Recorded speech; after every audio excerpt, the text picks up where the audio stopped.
sihambile sawubona ubhuti laphana nosisi. Mina-ke nginenkolelo yokuthi ejele mhlampe abantu abasuke eboshwe into ekhona bancane kunabantu ababoshwe into engekho, ngoba abantu abaningi munganothisa nje ulalela into abayishoyo baningi phela ababoshelwe ubala. So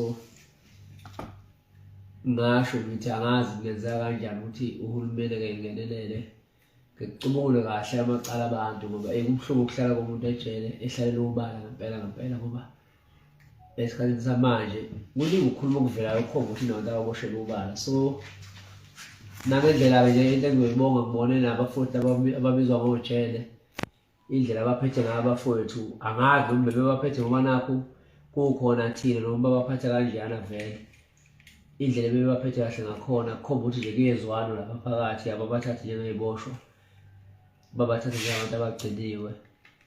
So angizukukhuluma kakhulu mkhulu, ngoba amazwi amaningi engiwagcinile ukuthi ngiwakhulume mhla ka-30 lapha kwimpucuzeko, ngoba ngiyobe vele mkhulu nami ngiyozama ukugqilaza, ngoba nami sengiyacosha lapha kwemkhulu ukugqilaza, kodwa ngigqilaze ibandla cha bebengingakangimemi phela.